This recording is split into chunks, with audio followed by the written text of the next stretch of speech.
Okay. Okay. Sit down.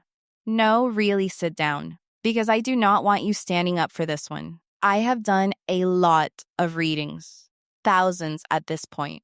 And every so often, the cards hand me something so specific, so out of left field, so not what I expected, that I actually have to stop, put the deck down, and go, huh? Today was one of those days. I pulled for this collective, and I got something genuinely weird. Not bad weird, just odd. Unexpected, the kind of thing you'd never guess in a million years if I made you sit there and guess. And I knew the second it came through that I had to make a whole video about it because somebody watching this needs to hear it. And they need to hear it today. So hi, it's Elena. Welcome back to Elena Tarot. And buckle up because this is not a slow, gentle, sip your tea kind of reading. This one moves. This one's got a plot. Here's my one ask before we dive in. Don't try to predict where this is going. I mean it. Half the fun and half the truth of tonight is in the surprise. So loosen up, let your guard down, and let me walk you through what I found, one strange piece at a time. Because by the end of this, I genuinely think your jaw is going to be somewhere around your knees. Let me shuffle. We're going straight for the secret. The odd one. The thing they have been not telling you. Ready? Let's go. Card 1, the setup all right, first card down, and immediately, I get this funny little image. The card is the Page of Pentacles, and you know what flashed in my mind? A kid hiding something behind their back. That exact energy. The I'm not doing anything, why are you looking at me energy. The slightly too innocent face. So right out of the gate, the cards are confirming the whole premise of this reading. Yes, there is a secret. Yes, they've been sitting on it. And yes, it's odd. The Page of Pentacles is a card about something small and new and quietly developing in the background, often before anyone's ready to announce it. Which tells me this thing they're hiding isn't some dramatic, scandalous bombshell. It's quieter than that, stranger than that. It's been growing in the background of this connection like a little plant nobody mentioned they were keeping.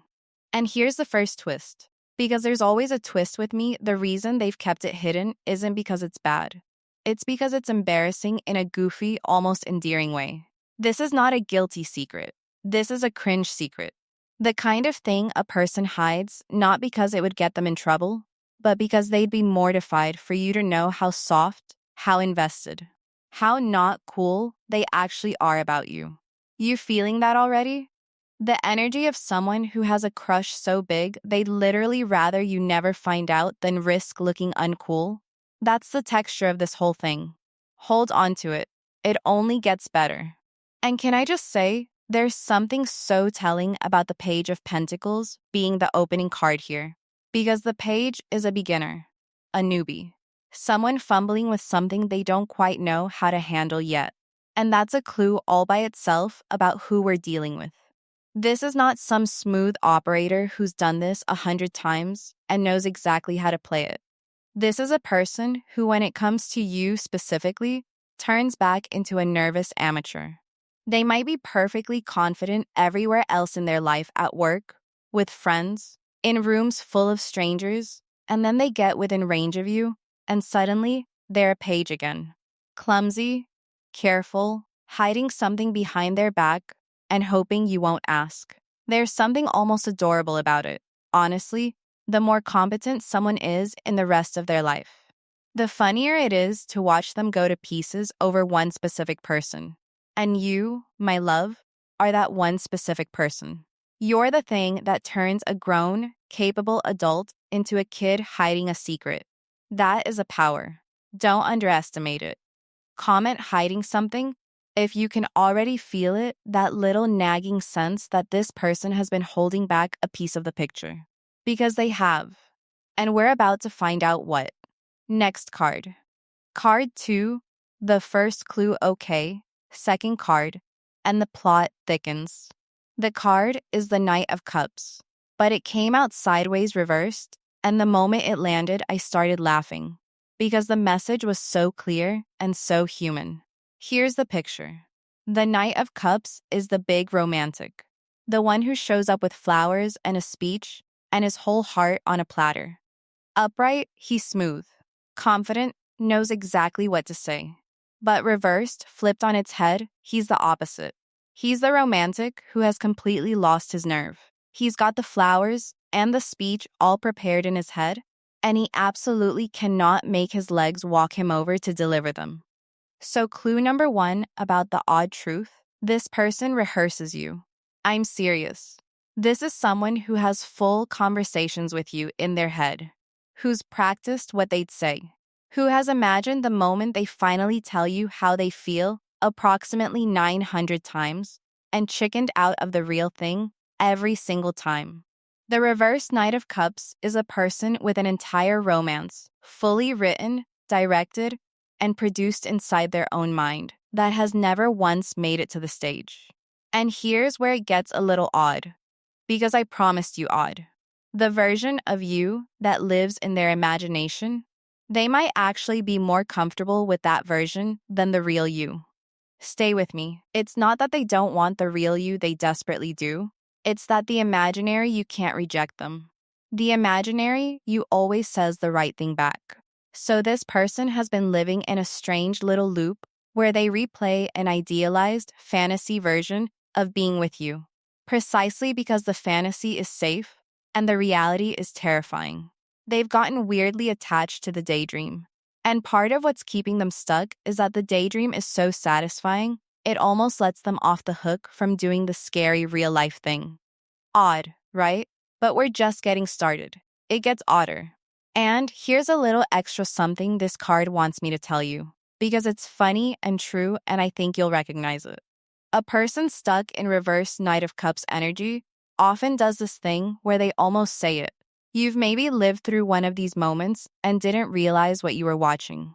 There's a pause, a weird little beat in the conversation where they get quiet, or they start a sentence and then bail on it, or they look at you a half second too long and then crack a joke to break the tension. That right there was the speech almost coming out.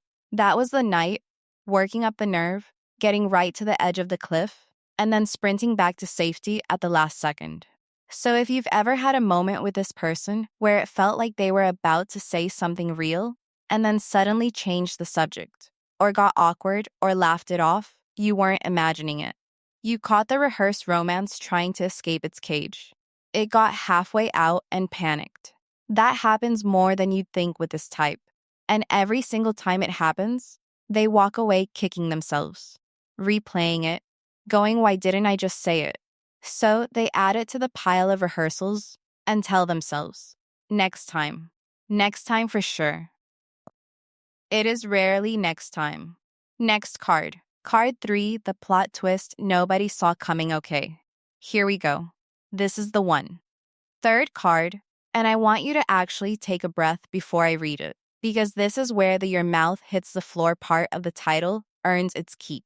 The card is the Eight of Cups, and paired with everything else, it told me something I did not expect.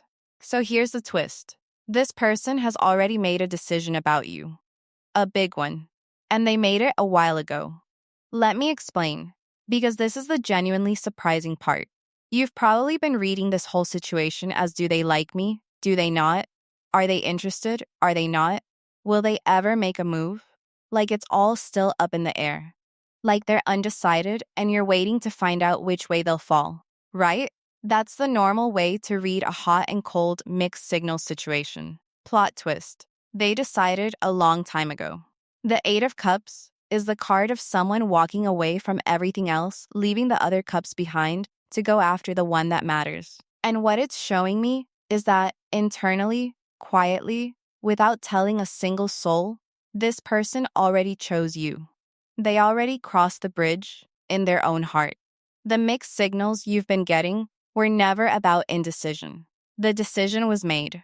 What you've been witnessing this whole time is not someone deciding, it's someone who already decided and is absolutely paralyzed about how to announce it. Do you see how that flips everything?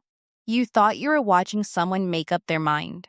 You were actually watching someone who'd made up their mind ages ago and has just been sitting on it, terrified. Like a person holding a winning lottery ticket, they're too nervous to go cash. That's the odd truth at the center of this. The waiting you've been doing, it was never about whether. It was only ever about when. And when has been held hostage by their nerves this entire time. Comment already decided if your stomach just dropped a little. Because mine did when I pulled this. This is the kind of thing the cards do not show me lightly. And let me push this twist one step further, because there's a layer underneath it that's even better. If they decided a long time ago, and they did then think about what that means about every interaction you've had since. All those moments you went home and overanalyzed. The text that took forever to come. The time they seemed distant. The time they ran hot and then vanished. You've been treating all of those like data points in a mystery. Do they like me or not? Reading tea leaves. Building a case. But here's the thing, you were analyzing a mystery that was already solved. The answer key existed the whole time, locked in their chest. Every confusing thing they did wasn't a clue pointing toward maybe yes, maybe no. It was just the static of a person who'd already said yes internally and was malfunctioning over how to say it out loud. Doesn't that change how you remember all of it? All that energy you spent decoding mixed signals, the signals were never actually mixed. They were just muffled, coming from behind a wall of nerves. The message underneath was always the same word. Yes, it's been yes for a long time. You just couldn't hear it clearly through all the fear they wrapped around it. Next card. Card 4, why it's taken so long, okay? So now you're probably going Elena? If they already decided, what on earth is the holdup? Why are they sitting on a finished decision? Why haven't they just said something? Great question. The cards heard you. Fourth card is the Four of Swords, and it explains the delay perfectly, and surprise, it's a little odd too. The Four of Swords is the card of rest, of retreat, of someone pulling back to recover, to think, to lie low and gather themselves before a big move. And what it's telling me is that this person has been in a deliberate holding pattern. They're not stalling because they're unsure. They're stalling because they're preparing. In their mind, telling you the truth isn't a thing you just blurt out. It's an event. It's a big moment. And they don't want to walk into the big moment unprepared, half-baked, fumbling their words. So here's the odd part, they've been waiting for a version of themselves that feels ready.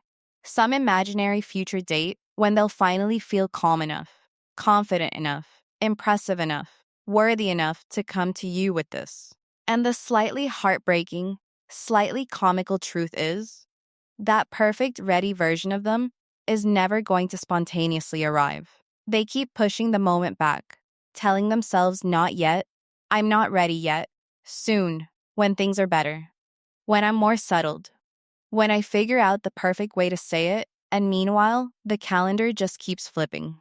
This is so common with the careful types, and it's why they so often nearly miss their window.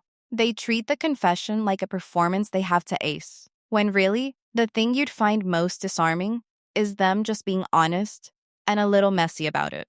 But they don't know that yet, so they rest, they prepare, they wait for a readiness that keeps receding like a horizon. The good news buried in this card, the Four of Swords, is temporary. It's a pause, not a permanent state. Rest always ends. The retreat is building towards something, it's the deep breath before the plunge, not the absence of a plunge. So this delay, as frustrating as it's been, has an expiration date. But while we're here, I want to gently bust a myth, because I think some of you have been telling yourselves a story that this card disproves. The story goes, if they really wanted to, they would have by now. You've probably heard that line 1,000 times. It gets repeated like gospel. And in some situations, sure, it's true. But the Four of Swords is showing me that it's flat out wrong in this one. Because if they wanted to, they would have assumed that wanting and doing are the same thing, that desire automatically converts into action. And anyone who has ever been scared of something they desperately wanted knows that's just not how humans work. You can want something with your whole chest and still freeze. You can be completely sure of a decision and still be unable to make your mouth form the words. Fear doesn't care how much you want something. Sometimes fear is strongest precisely because you want it so much. Because now there's something real to lose. So please retire if they wanted to, they would have for this person. The truer version is, they want to so badly that they're terrified of getting it wrong. So they keep waiting for a perfect moment that fear will never let them feel ready for. That's not a lukewarm person. That's an overwhelmed one. Big difference. Next card. Card 5, the weird little detail that proves it's real okay. Fifth card. And this one made me grin. Because it's the kind of oddly specific detail that turns a reading from general vibes into wait, how did you know that? The card is the Six of Cups. And the Six of Cups is all about the past, about memory, about sweet little nostalgic things, and what came through with it is so specific I almost don't want to say it because it's that particular. But I'm going to, because somebody needs to hear it. This person has kept something, a physical thing, or saved something. Some small token, some object, some screenshot, some little artifact connected to you that, by any reasonable standard, they had no real reason to hold on to, and they held on to it anyway. And here's the odd, almost funny part. If you confronted them about it, they would 100% deny it or downplay it. Oh, that? I forgot I even had that. It's nothing. Meanwhile, it is absolutely not nothing. It is a treasured little relic they would be devastated to lose. This is the energy of a person who is way more sentimental than they let on. On the surface, maybe they read as casual, chill, not a big deal about you. But behind closed doors, they're the kind of person who rereads old messages, who remembers the specific date of some random thing that happened between you, who has a memory of an offhand moment with you filed away as one of their favorite memories. Period, a moment you've probably completely forgotten, because to you, it was nothing special. That's the gap this card reveals. The mismatch between the cool, casual exterior and the deeply sentimental, secretly keeping mementos interior. And it's one of the biggest tells that the decision in card 3 is real. People don't quietly hoard little relics of someone they're lukewarm about. The sentimentality is the receipt. It's the evidence that under the chill act, there's a person who's been quietly, hopelessly soft about you for a long, long time.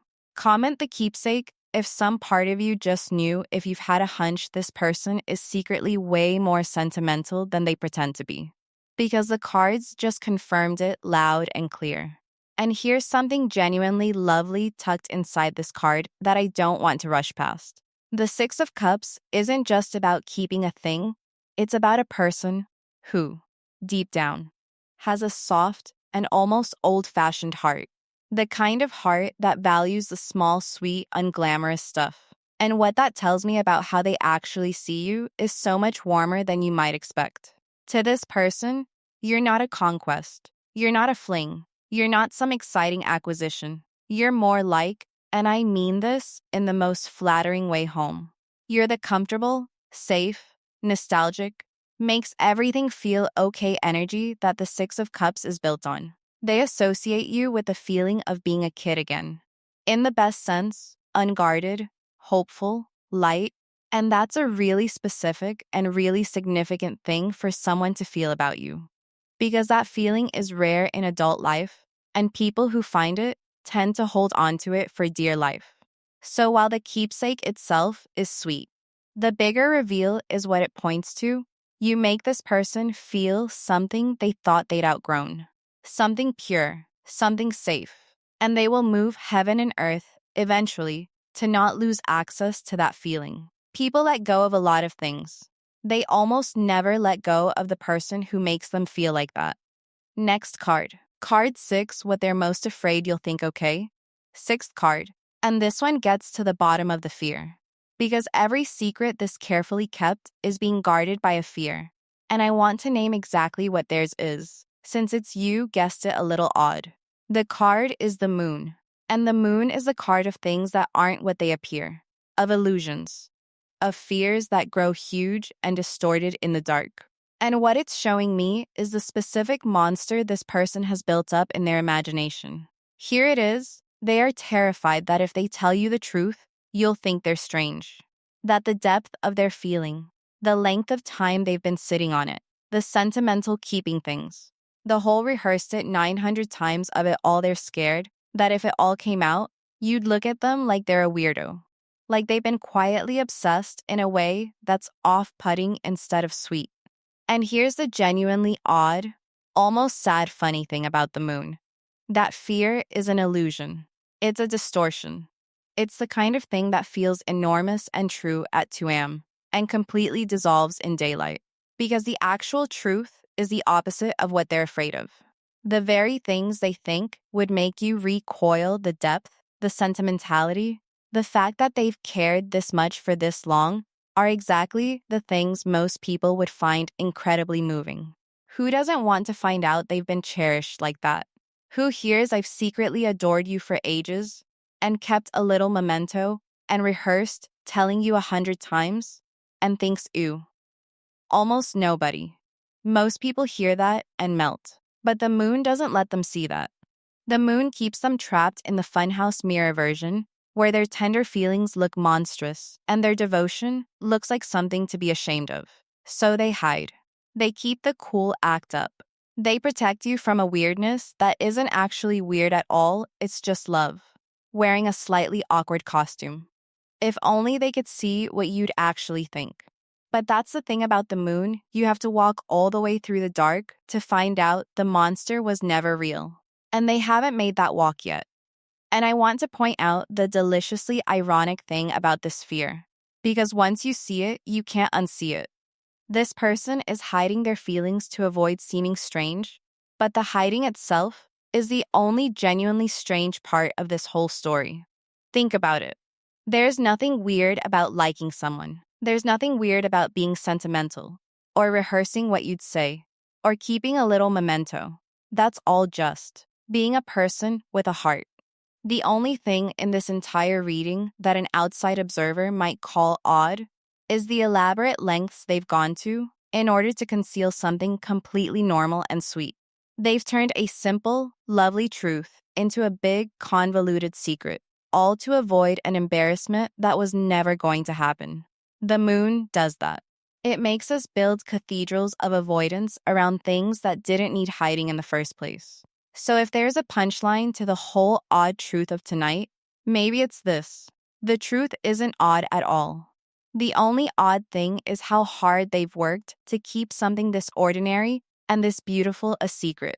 And the moment they finally stop hiding it, the weirdness evaporates instantly because it was never in the feeling.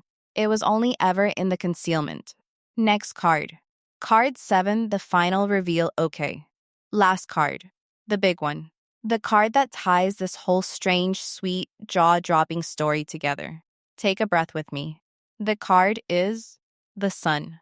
And after all of it, the hiding, the rehearsing, the already deciding, the resting and preparing. The secret keepsake. The irrational fear the cards chose to close this reading with the single most radiant, most uncomplicated, most joyful card in the entire deck. And I need you to understand what that means, because it's everything. The sun is the card of the truth coming out, of things finally being seen in full daylight, with nothing hidden, nothing distorted, nothing in shadow. It's warmth, it's clarity, it's relief. And the fact that it's the final card, the destination this whole reading was walking toward, tells me that this odd, hidden, carefully guarded truth is not destined to stay hidden. It is going to come into the light. And when it does, it's not going to be awkward or weird or mortifying the way they fear. It's going to be warm. It's going to feel like sunshine breaking through after a long, gray, overcast stretch. So here's the whole shape of the odd truth, laid out plain. There is a person who decided ages ago that they want you, who has secretly cherished you, rehearsed loving you, kept a little token of you, and built an entire imaginary romance with you all while pretending to be casual and chill. All while terrified you'd find them strange for caring this much. And the punchline, the thing that makes your mouth hit the floor, is that the odd secret isn't odd at all once you see it clearly. It's just an enormous, sincere, slightly clumsy love that got so big the person carrying it didn't know how to hold it anymore. That's the shock. The shock is that the strange hidden truth is tenderness. The shock is that the person you thought was lukewarm has been quietly, almost comically devoted this whole time. The shock is that you were never as uncertain a bet to them as you felt. You were the sure thing. They just couldn't find the nerve to tell you. And I want to stay in the warmth of this sun for one more moment, because there's a detail about this card that makes me genuinely happy for you. The sun isn't a small, shy, partial light. It's not a flickering candle or a single ray poking through clouds. It's the whole sun total, generous, holding nothing back, daylight. So when this truth finally comes out, the cards are telling me it's not going to dribble out in some half-hearted, ambiguous. So, I kind of maybe have feelings, no big deal way. When the dam finally breaks, it tends to break all the way. All that stuff they've been holding back for so long, all those rehearsed speeches and swallowed confessions and hidden sentiment, it doesn't come out as a trickle. It comes out as a flood of sunshine. Because that's what happens when someone has been damming up a feeling this big for this long. The moment they finally let go, everything comes through at once. So if you've been bracing for some lukewarm, mealy-mouthed half-confession, brace for the opposite instead. The sun says that when this person finally steps into the light, they step in fully, and you may find yourself on the receiving end of far more warmth, far more openness, and far more okay. Here's everything I've been feeling for ages than you ever expected from someone who played it so cool for so long. The cool act and the eventual flood are two sides of the same coin. The harder someone holds it back, the bigger it lands when it finally arrives. So, what do you actually do with this? Okay, before I wrap, let me get practical for a second, because I can already hear some of you going, cute story, Elena, but what am I supposed to do with all this? Fair. Let me give you something to actually hold. First, and this is the big one, stop interrogating the signals. You now know the answer to the question you've been quietly obsessing over. The do they or don't they mystery is closed. So every time you catch yourself about to spiral into analysis mode, rereading a message, dissecting a pause, wondering what a certain look meant, I want you to gently remind yourself, already decided. That's your new mantra. It'll save you so many hours of mental gymnastics. The case is solved. You can put the magnifying glass down. Second, make it easy for them, but don't do the work for them. There's a real difference. Making it easy means being warm, being approachable, leaving the door visibly unlocked, letting them feel safe, not adding extra walls or tests or games on top of the ones they're already struggling to climb over. But it does not mean confessing for them, chasing them, or dragging the truth out of them yourself. Why? Because part of what this whole journey is, for part of what makes the eventual reveal mean something, is that they have to find their own nerve. If you do it for them, you rob them of the one brave thing this entire reading is building toward. So, warm and open, yes. Doing their job for them, no. Third, and please tattoo this one somewhere, keep your life moving. The Four of Swords told us this has an expiration date, but it didn't give us a calendar. Soon in scared person time can still be a little while. So you do not put your life on hold for a confession that's coming on its own schedule.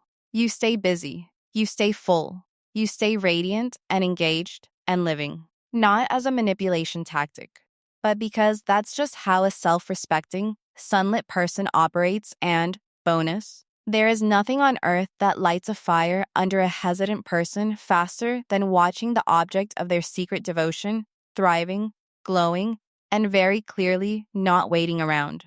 Your full life isn't a strategy, but it sure is a catalyst, bringing it all together. So let me hand you the whole story in one piece, because it's a good one and I want you to actually hold it. We opened with the Page of Pentacles confirmation that yes, there's a secret. and it's a small, quiet, growing one, hidden out of embarrassment rather than guilt. The reverse Knight of Cups showed us the first clue.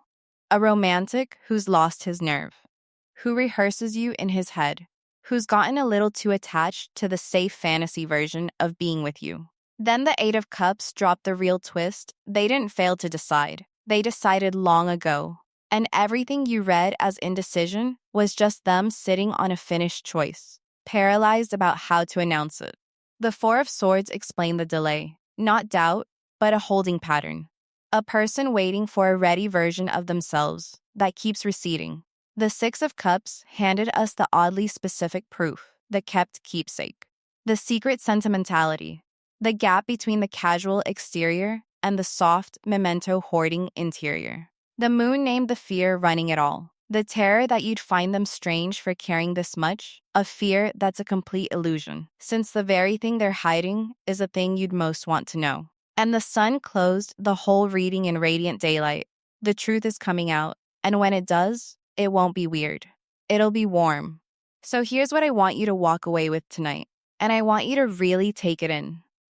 You have spent some amount of time, maybe a lot of time, wondering where you stand with this person, reading their coolness as distance, their hesitation as disinterest, their casualness as they're just not that into me. And the cards just walked you through, card by card. The genuinely odd truth that it was the exact opposite the whole time. You weren't standing on uncertain ground. You were standing on a decision they made about you ages ago and were too nervous to speak out loud. The strangeness was never coldness. It was a love so big and so clumsily held that the person carrying it tied themselves in knots trying to hide it. Now, because I love you, and I'm never going to leave you waiting around as someone's project, I want to be clear about your part in this. Knowing all of this does not mean your job is to sit patiently by the phone forever, waiting for them to find their nerve. The truth, being real and sweet, does not obligate you to wait indefinitely for them to deliver it. So hold this knowledge with an open hand, not a clenched one. Let it relax you. Let it stop the spiral of do they, don't they. But keep living your big, full, sunlit life in the meantime. Because here's the beautiful thing about the sun being your final card. The sunshine isn't dependent on them. You are the warm thing in this story. You're the light they've been orbiting, too shy to land. And whether or not they finally work up the courage to say it, you get to go on being exactly that radiant with them. Or with someone brave enough to actually walk into the daylight and say so. And here's the very last thing I want to leave you with, because I think it's the real gift of a reading like this. The biggest thing that changes tonight isn't your information about them. It's your information about yourself. Because somewhere along the way in this connection, you probably started to shrink a little, started to wonder if you were too much, or not enough, or reading into things, or imagining a spark that wasn't there. You started to doubt your own read on reality. And the cards just spent this whole reading telling you your instincts were right. The spark was real. The thing you sensed underneath their cool act was actually there. You were not imagining it. You were not too much. You were not making something out of nothing. You were perceptive. You picked up on a truth they were working overtime to hide. And you were right to trust that little voice that said there's more here than they're letting on. So let tonight give you back your faith in your own perception. That's worth more than any confession they could ever make. Because a woman who trusts her own read on reality is unstoppable. And that woman is who you get to be from here on out, no matter what this particular person decides to do. That's the reading, my loves. Strange, sweet, and not at all what you expected, which is exactly how I like them. If this landed for you, if your stomach dropped at already decided, if you grinned at the keepsake, if any part of this made your mouth hit the floor the way it did mine, drop a like on your way out. It genuinely helps these readings reach the people they're meant for. And subscribe to Elena Tarot if you haven't yet, because the odd, surprising, didn't see that coming readings are kind of my whole thing. And I've got so many more on the way. Tell me in the comments which card got you. Was it the secret decision, the rehearsed romance, the hidden keepsake, The fear of being seen as strange? I read every single one, and what you pick tells me exactly where you are in your own story. And if you already know precisely who this is about you don't even have to say their name. Thank you for sitting down with me tonight and letting me tell you a strange little story with a warm ending. Those are my favorite kind. Take such good care of yourselves and keep your phone close, because you genuinely never know. I'll see you in the next one.